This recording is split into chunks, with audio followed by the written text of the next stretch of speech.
à vous la parole. Oui, bonjour. Donc oui, on va être beaucoup plus dans de l'empirique parce que la démarche, en fait, elle a été de prendre l'appel au vol et de dire, bon, ben, qu'est-ce que ça nous apporterait si on prenait cette grille de lecture capitale environnementale, qui n'est pas celle qu'on a choisi d'entrer, mais pour décrypter ou relire ou revoir un terrain que l'on approche depuis quelques années maintenant, qui est le bassin d'Arcachon. Non, juste pour dire qu'avant, effectivement, on a un trio et que Véronique André-Lamatte est là, mais elle a bien participé à l'ensemble et pas forcément dirigé. Je ne dirais pas froid. Et voilà, donc cette recherche, elle prend corps dans un programme de recherche qui s'appelle OSCAR, Ostréiculture et qualité du milieu aprodynamique du bassin d'Arcachon. C'est un programme de recherche pluridisciplinaire financé par la région Aquitaine et donc entre sciences du milieu, collaboration entre sciences du milieu et sciences sociales. Dans les sciences sociales, on est également 3 laboratoires. Donc ADES, dont nous faisons partie, RCA, dont fait partie Ludovic Ginelli qui est ici, et le CRETA. Et nous avons eu 2 temps, 2 volets. Et dans un premier temps, on s'est intéressé sur la construction de la qualité, sur la question des conflits d'usage. Et actuellement, on est en train de travailler plus spécifiquement sur l'entrée, la relation, la tension entre attractivité et protection sur ce milieu particulier qui est celui du bassin d'Arcachon. Donc vous voyez bien, ces entrées, ce n'est pas des entrées qui abordent la question par le biais du capital environnemental. Donc on a pris la grille de lecture, on a essayé de se l'approprier au travers des textes qu'on a reçus, de l'appel à communication. Et pour nous, enfin en tout cas ce qu'on en a décrypté, c'est 3 temps. Donc il y aurait un temps où on essaie d'identifier le champ environnemental et les valeurs qui lui sont liées. Et dans un deuxième temps, il y a bien ce passage d'un champ à ce qui serait le capital environnemental.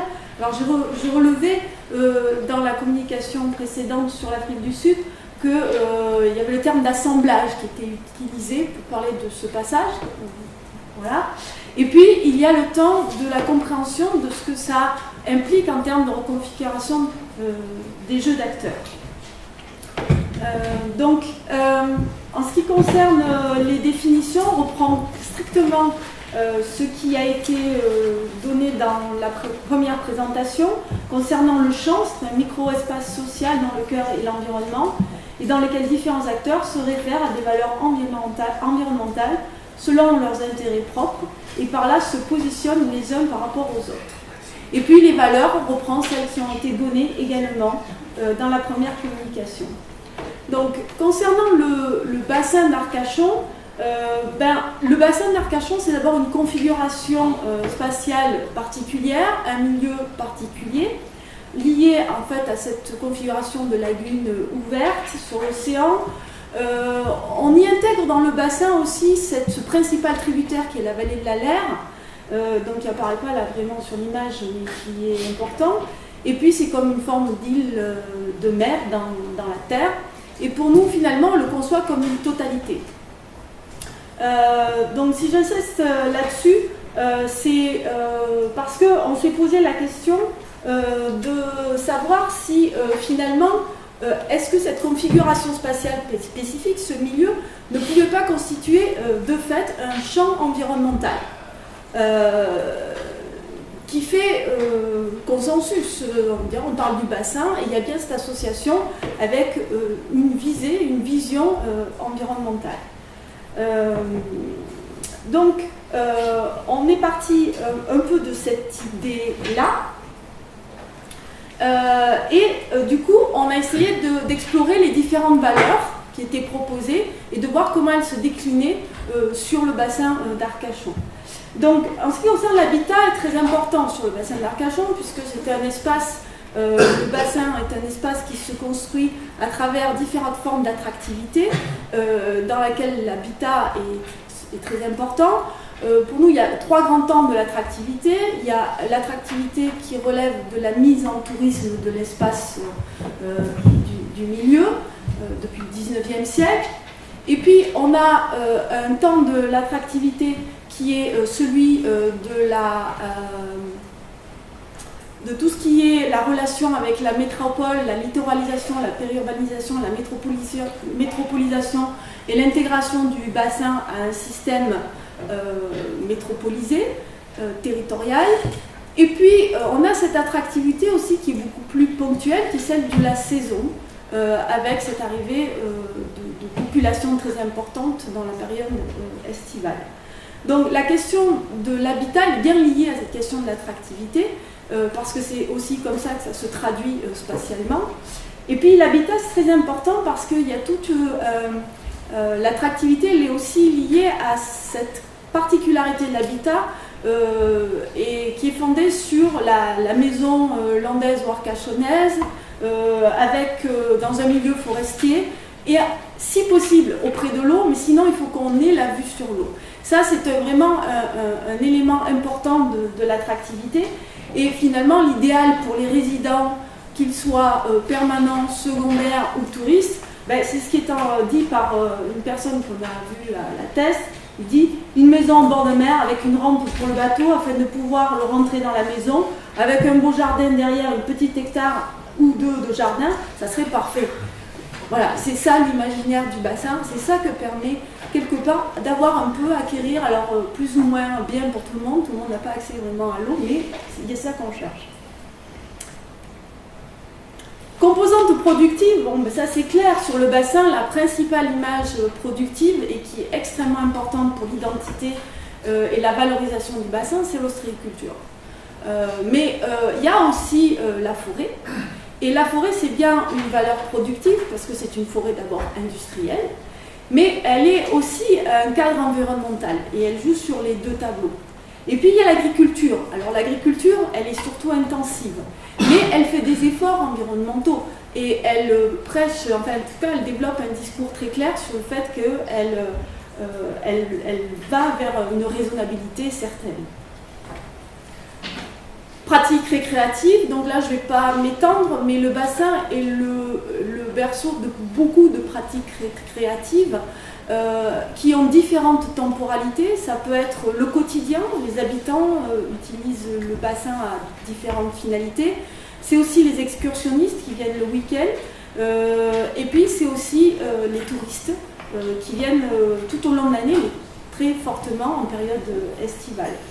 Et donc un exemple donc ça c'est une étude qui a été faite par le laboratoire Géomers sur la pratique du nautisme sur le bassin d'Arcachon, et on voit juste la concentration donc dans des journées se trouvent les bateaux sur le plan d'eau, et notamment la concentration sur le banc d'Arguin qui est un des hauts lieux du nautisme sur le bassin.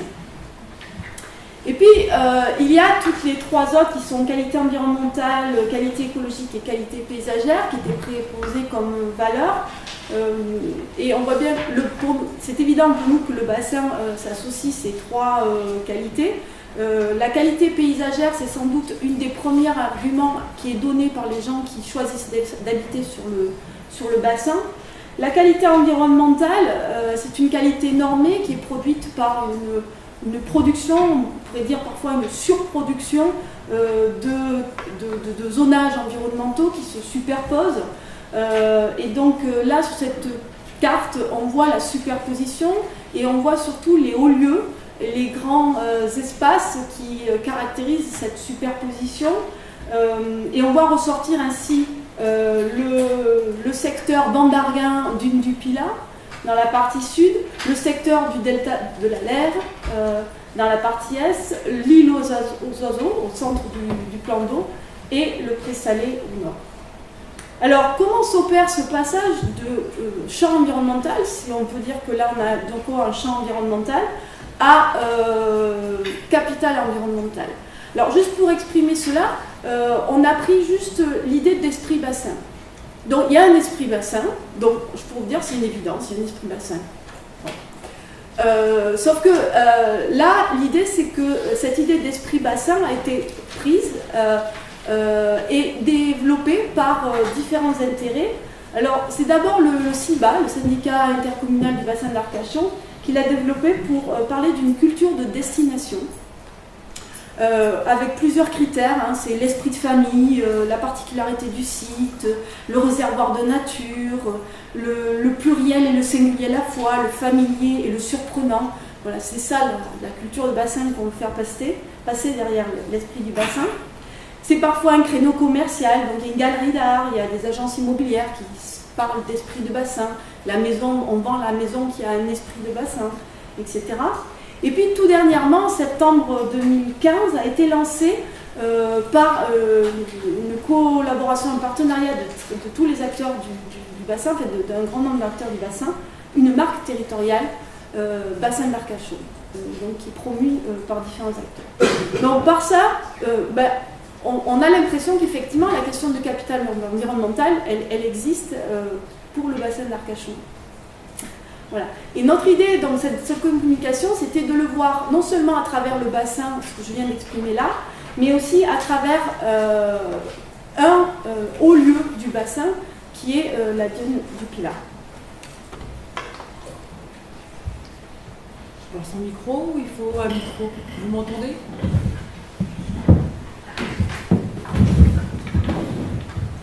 Donc la dune du Pilat, elle a quelque chose quand même de bien particulier. En fait, c'est que c'est un tas de sable qui est mobile, qui est le mobile sur le temps long, le temps moyen et même le temps court. Et donc c'est un système dunaire qui a été édifié depuis le début de la déglaciation, c'est-à-dire il y a moins de 12 000 ans, donc avec la constitution d'un énorme stock qui est situé en fait au large entre 120 mètres de profondeur et puis le littoral. Et donc on trouve aujourd'hui 4 paléosols successifs que l'on voit sur le versant ouest, c'est-à-dire le versant lorsqu'on est au large. Et donc ces paléosols témoignent des différentes générations de dunes qui se sont superposées pour former la dune actuelle. Donc le schéma ici montre uniquement en fait l'évolution depuis le 19e siècle. Et en fait en 1850, cette dune s'appelait encore la dune de la Grave. Et en fait la dune a été ensemencée pour fixer justement le sable. Et depuis, en fait, l'érosion éolienne a quand même poursuivi son action. Et donc la dune de la Grave a finalement été recouverte progressivement de 20 mètres, 30 mètres de sable pour donner naissance à ce qu'on appelle aujourd'hui la dune du Pilat. Donc cette dune, elle bouge, elle a une avancée globale donc, vers la terre, vers l'est. C'est un rythme qui n'est pas constant, c'est-à-dire qu'il y a eu une phase avec un recul qui était très très rapide, entre 8 et 10 mètres par an, donc ce qui est énorme, qui s'est opéré entre 1870 et jusqu'au début des années 40.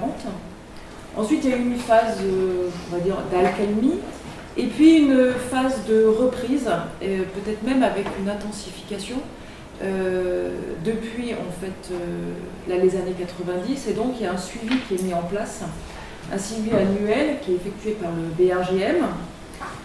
Alors qu'est-ce qui nous montre ce suivi?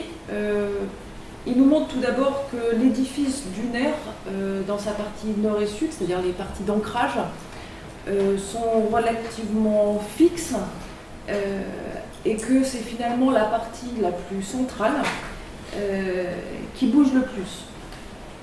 L'altitude de la dune, elle varie aussi selon les secteurs. Et par exemple, juste en une année, entre 2009 et 2010, il y a eu un abaissement de 2 mètres au sud, alors qu'en fait on a eu 1,50 m dans la partie centrale. Alors ces différentes mobilités aux temporalités qui sont distinctes, elles redessinent d'une part des limites morphologiques de l'édifice, mais aussi elles vont redessiner les limites des objets socio-spatiaux de l'action publique, à savoir le trait de côte et puis la limite entre la dune et la forêt usagère. Ainsi, par exemple, sur 9 ans, entre 2000 et 2009, la limite entre la dune et la forêt usagère, elle s'est déplacée, selon les secteurs, entre 10 mètres et 50 mètres vers l'est. Ça veut dire qu'en fait, c'est la dune usagère qui est progressivement ensablée. Et le trait de côte, quant à lui, en fait, il s'est déplacé vers l'est entre 10 et 30 mètres, soit des variations qui sont pour une année entre 1 mètre, voire 3,50 mètres juste en une année. Donc la mobilité de cette dune, en modifiant au final le trait de côte et puis la limite du domaine public maritime, eh bien en fait, elle fait basculer en fait des parcelles publiques dans le domaine public, donc dans le domaine de l'État.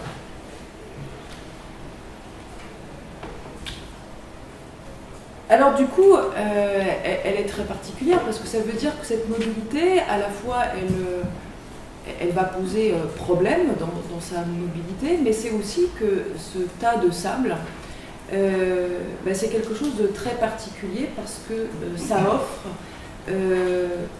énormément de choses, c'est-à-dire que c'est à la fois une expérience sensible, c'est-à-dire une expérience qui est à la fois personnelle et collective, où en fait on va gravir la dune, c'est-à-dire que c'est quand même un effort physique, c'est un effort personnel, et lorsqu'on arrive en haut, en fait haletant, les chaussures pleines de sable, en fait là on est face à un paysage qui d'un seul coup en fait se découvre à nous, c'est-à-dire un paysage face à l'océan, les différentes couleurs, les modifications plus avec les heures de marée, les dents de sable qui apparaissent, qui disparaissent. Et puis il suffit de se retourner, on a accès un tout petit peu, on se retourne un tout petit peu, on va voir le bassin aussi. Et puis si on se retourne complètement, on va avoir vu, cette fois-ci sur une mer qui n'est pas bleue, mais c'est sur la mer qui est verte, c'est l'immense forêt. Et donc ça émeut, chacun s'y retrouve.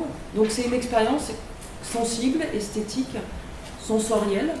C'est donc aussi une épreuve spatiale qui est partagée, parce que même si on la fait parfois seul, en fait on va se retrouver en haut souvent quand même de manière collective, pas forcément toute proche, mais en tout cas il y aura du monde. Et puis parfois c'est même volontaire, parce que par exemple les écoles de l'agglomération bordelaise emmènent pour les journées d'intégration, par exemple du collège, emmènent les élèves tout en haut de la dune du Pilat. Ça fait partie d'une espèce de rite initiatique d'intégration. Et puis aussi, il y a des gens qui font du yoga, il y a de la méditation, il y a un petit peu de tout. Il y a des mariages aussi, des photos de mariage qui se font tout en haut de la dune, donc c'est quelque chose de particulier d'envisager ça, au niveau, on va dire, technique.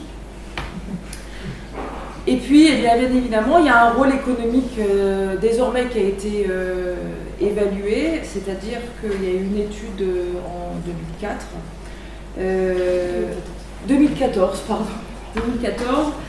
où en fait la dune apporterait 11 millions d'euros de retombées directes, de retombées économiques directes, et 168 millions de retombées économiques indirectes.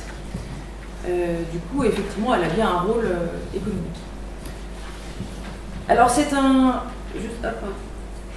Alors, juste quand même à savoir, c'est que pour tout le monde en général, c'est un bien collectif qui est accessible. C'est du coup dans l'imaginaire collectif. Parce qu'il faut quand même savoir que 65% de la dune n'est pas du tout sur du domaine de l'État, mais sur des parcelles qui sont privées. Et c'est justement quelque chose qui va poser question.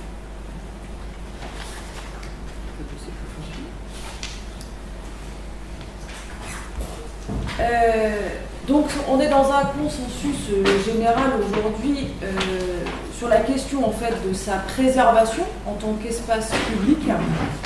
Et puis avec en parallèle cette forte attractivité. Cette attractivité, elle a été évaluée à 2 millions de visiteurs par an. Et donc ça interpelle en fait tous les acteurs publics quant à la nécessité à la fois de gérer cet espace, d'encadrer aussi les pratiques qui sont effectuées, à savoir des pratiques qui sont classiques, c'est-à-dire les gens montent, ils observent le paysage, ils s'assoient, ils regardent, les gens et les enfants, par exemple, vont rouler dans le sable et se faire glisser jusqu'en bas de la dune. Et puis il y a aussi des pratiques qui sont nouvelles et qui sont en pleine expansion. C'est par exemple les départs en parapente. Et puis il y a par exemple des essais pour faire du surf sur le sable. Et tout ça n'est pas réglementé. En fait, chacun va monter avec son matériel.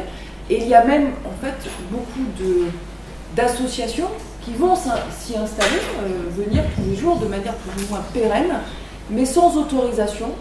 Et se pose la question de la responsabilité, de qu'est-ce qui se passe en cas d'accident, et puis même d'organisation, on va dire, spatiale de tous ces usages en haut de la dune et puis sur les pentes. Et donc, il y a donc différentes étapes qui mènent jusqu'à la nécessité, en fait, aujourd'hui, et une volonté de la maîtrise foncière. Donc, les quelques repères, c'est la création d'un syndicat mixte de la Grande Dune du Pilat en 2007. Et cette création, d'ailleurs, a montré qu'il y avait beaucoup de tensions politiques, notamment entre la commune de la Teste, sur laquelle la dune vient empiéter, et puis vers les services de l'État, et puis la région. Et puis ensuite, il y a par exemple les opérations Grand Site. En ce moment, enfin, depuis 2012, est lancée la deuxième opération Grand Site. Et autant le premier, c'était surtout mettre en place un plan de gestion, et maintenant le deuxième, c'est justement s'engager dans la maîtrise foncière, qui va amener en 2015, donc depuis mars 2015, donc une stratégie de rachat de ces parcelles qui sont privées par le Conservatoire du Littoral, donc soit par de l'achat à l'amiable, soit en fait par expropriation. Et donc on est aujourd'hui là dans cette démarche où le décret, alors on ne sait pas encore si ça va être un décret ou un arrêté préfectoral qui va donner l'autorisation du rachat par expropriation, mais on est en plein cœur, ça va tomber dans les semaines qui arrivent, ce qui va permettre au conservatoire en fait de pouvoir être propriétaire de toutes ces parcelles et pouvoir gérer de manière plus globale à la fois la dune et puis la partie forêt usagère qui est justement envahie par le sable.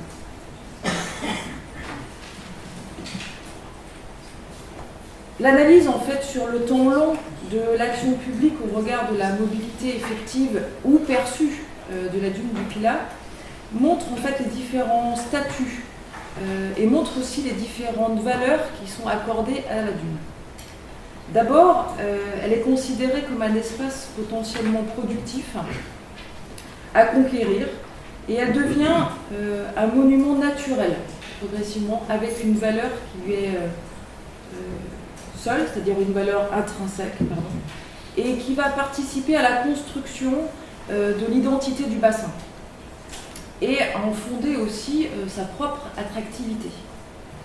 Dès lors, va se poser en fait la question de sa gestion au regard de cette attractivité qu'elle génère à la fois sur elle-même, sur la dune, et puis qu'elle génère en fait aussi autour d'elle. Et puis il y a différentes zones, on va dire différentes auréoles de cette attractivité. Il y a donc la dune, il y a ses abords très proches, et puis ces abords, ils sont des atouts qui vont être aménagés et qui vont revaloriser le foncier. C'est par exemple le temps des campings, c'est-à-dire le développement, on va dire rapide, la valorisation rapide de cet atout paysager. C'est aussi le développement des commerces aux abords, au pied de la dune. Et puis peu à peu, en fait, la dune devient un objet patrimonial dont la valeur symbolique pour le territoire impose une forme de protection de sa naturalité. En fait, il va falloir protéger en fait, tout son aspect naturel. Et il sera finalement construite aujourd'hui en tant que capital environnemental par deux grandes catégories d'acteurs, les acteurs publics et puis les acteurs privés, qui composent différemment, eux, avec la dune, et notamment avec ce problème de la mobilité. Et ils vont donner du coup des valeurs associées à cette dune qui vont être différentes.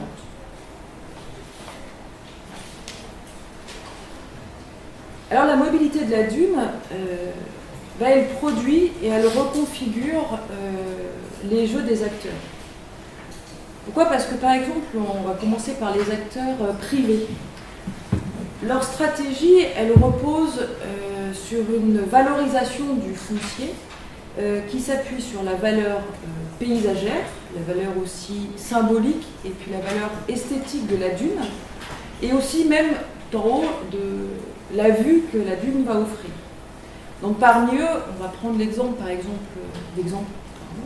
des campings et des commerces qui sont en arrière de la dune, c'est-à-dire qui sont à cette limite dune forêt usagère. Et là, on assiste à une valorisation qui doit se faire sur un temps très très court, finalement, parce que c'est une zone qui est victime de l'ensablement de la dune.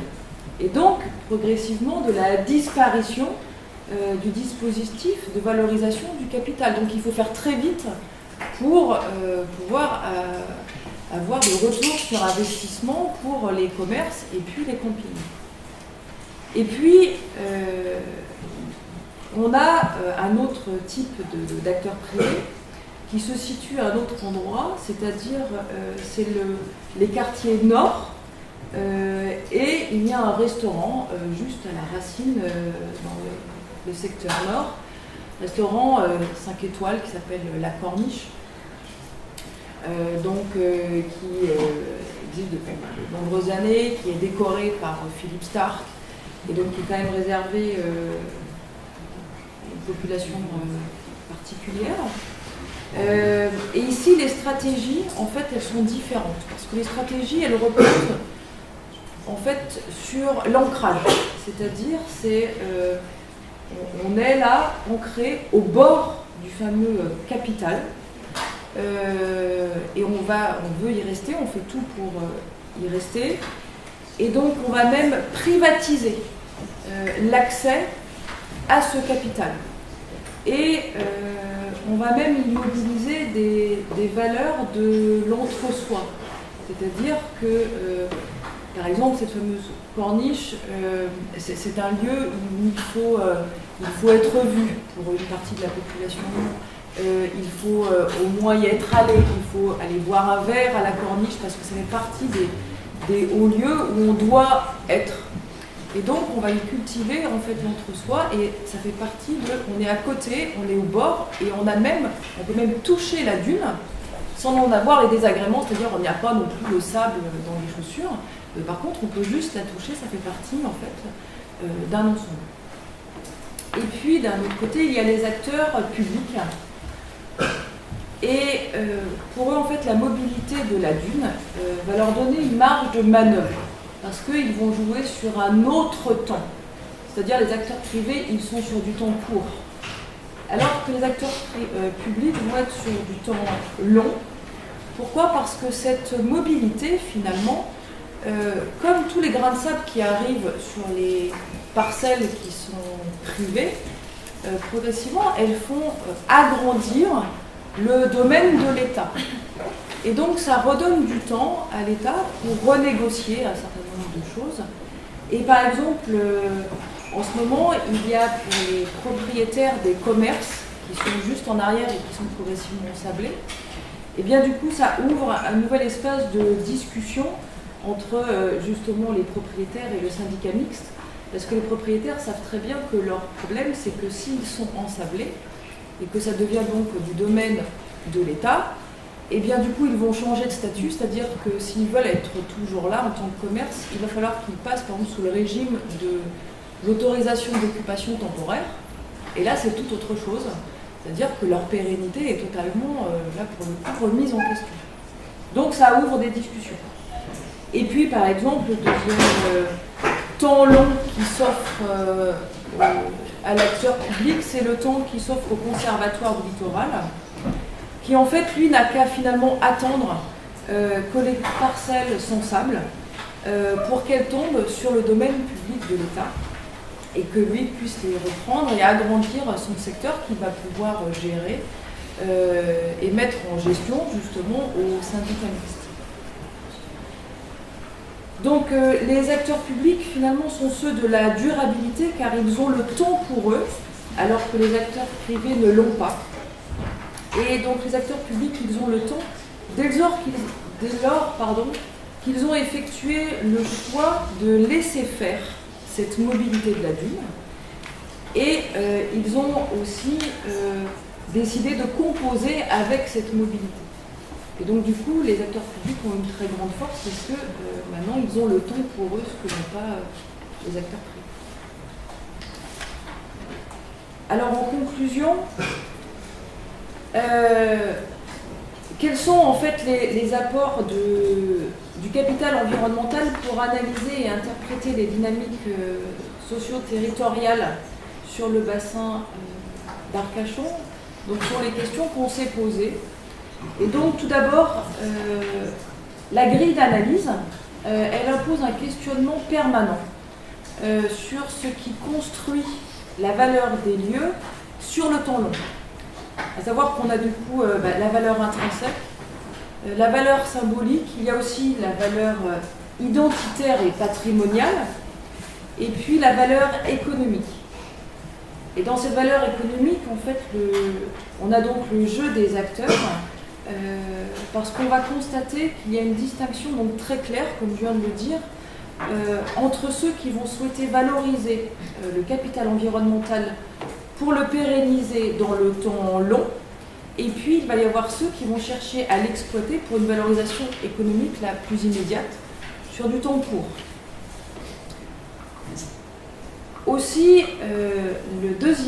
un des avantages qu'on a vu dans ce capital environnemental, c'est qu'il place l'environnement comme un aspect qui est central, mais c'est aussi un aspect qui est partagé, reconnu de tous, et qui participe à la production de représentations collectives.